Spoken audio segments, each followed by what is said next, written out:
जहीर साहब को बताऊंगा कि मैं जब महाराष्ट्र में एमएलए था तो मुझे भी एक इंजीनियरिंग कॉलेज मिला और मुझे मिला हुआ इंजीनियरिंग कॉलेज मैंने नागपुर के अंजुमन इस्लाम को दिया। तो मुझे पूछा कि इनको क्यों दिया, तो मैंने कहा हमारे समाज में सबसे ज्यादा आवश्यकता कही है शिक्षा की तो मुस्लिम समाज में है। दुर्भाग्यवश यह है कि पांच ही धंधे समाज में लोकप्रिय है, चाय की टपरी, पान ठेला, कबाड़ी का दुकान, ट्रक ड्राइवर और क्लीनर। पर हमारे समाज में से अगर इंजीनियर, डॉक्टर, वकील, आईएएस, आईपीएस ऑफिसर बनेंगे तो ही समाज का विकास होगा।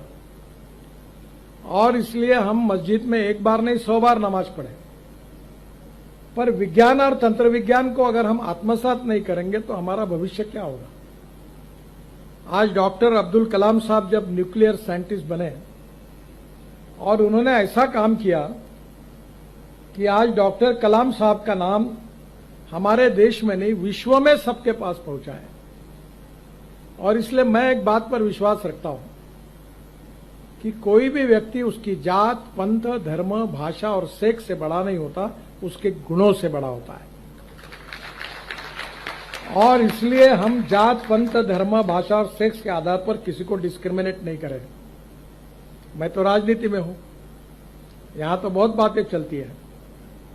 तो मैंने कहा नहीं, जो मैं मेरे हिसाब से चलूंगा, जिसको देना वोट देगा, नहीं देगा वो नहीं देगा।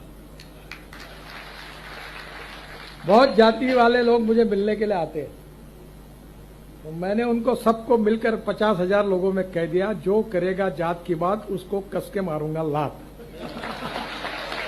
मैं विशेष रूप से अनीस भाई को पता है, पर डॉक्टर जहीर साहब को बताऊंगा कि मैं जब महाराष्ट्र में एमएलए था तो मुझे भी एक इंजीनियरिंग कॉलेज मिला और मुझे मिला हुआ इंजीनियरिंग कॉलेज मैंने नागपुर के अंजुमन इस्लाम को दिया। तो मुझे पूछा कि इनको क्यों दिया, तो मैंने कहा हमारे समाज में सबसे ज्यादा आवश्यकता कही है शिक्षा की तो मुस्लिम समाज में है।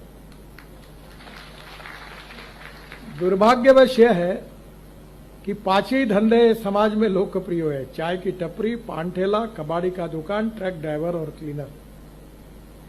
पर हमारे समाज में से अगर इंजीनियर, डॉक्टर, वकील, आईएएस, आईपीएस ऑफिसर बनेंगे तो ही समाज का विकास होगा।